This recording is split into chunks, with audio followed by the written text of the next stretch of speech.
আমরা আরও দেখি নবী সাল্লাল্লাহু আলাইহি ওয়াসাল্লামের তত্ত্বাবধানে যে সকল তরুণ গড়ে উঠেছেন তাদের মধ্যে আলী ইবনে আবি তালিব, তার মেয়ে ফাতেমা রাদিয়াল্লাহু তাআলা আনহার জামাতা আলী ইবনে আবি তালিব, বিখ্যাত এক সাহাবী, চতুর্থ খলিফায়ে রাশেদা এবং কুরাইশ বংশের বনু হাশেম গোত্রের এক সাহসী বীর।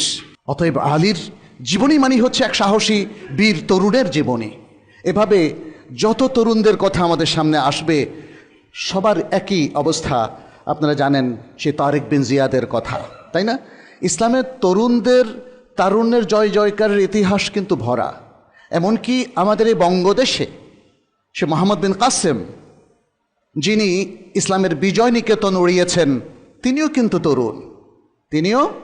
তরুণ।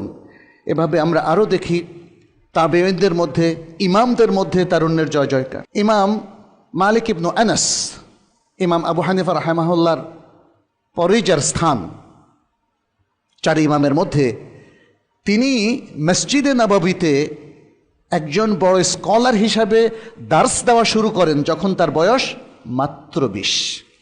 আমাদের দেশে এখনও 20 বছর বয়সের কোনো পিএইচডি হোল্ডার আমরা দেখি নাই, কিন্তু দেখা যাচ্ছে যে আমাদের সালাফের মধ্যে এমনটা ছিলেন। তারা যখন শুরু করেছেন বিশাল পাণ্ডিত্য নিয়ে, এখনকার পিএইচডি হোল্ডাররা যে পাণ্ডিত্য ধারণ করে তার চাইতে শত শত গুণ বেশি জ্ঞান গরিমা তাদের ছিল।